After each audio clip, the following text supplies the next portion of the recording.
everybody, Steve here. See me in the mirror. So I come in the bathroom to wash my hands, and I turned the hot water on, and it just plumb fell completely off. Hot water up on my ceiling, all over my walls, all over my floors. So I got a new task. I don't know. I just don't know. I dedicate this video and the ones following it to my wife Valerie, who said she needed more video. So, as you saw earlier,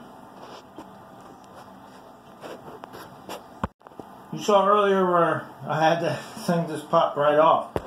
I put it back together, so let's see what happens. Alright, let's hope it works. Turn the hot water back on, and guess what? No luck. No luck. And it's leaking. So,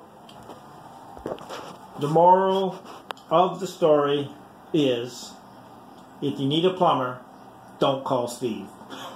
Thanks for watching. Everybody, so I'm here at the depot. Gonna pick up a new bathroom faucet.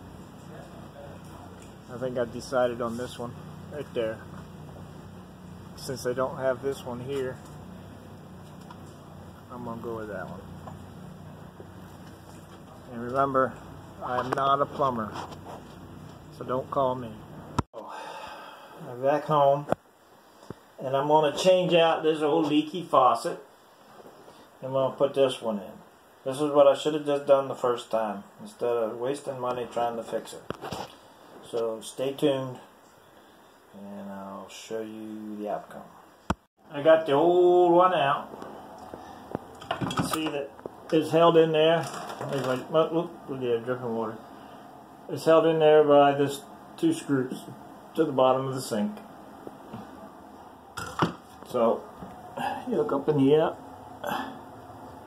and there's the water lines. I probably should have done them too, but oh well. So get the new one out. I've got to undo that and set it down in the hole. It's in. Hey, it turns on and off. Don't look too bad. And let me see. No leaks. Don't appear to be any leaks. Alright, let me clean up my floor. Get my trash out of the way. And it's time for dinner. Let me run and get some dinner. Thank you very much.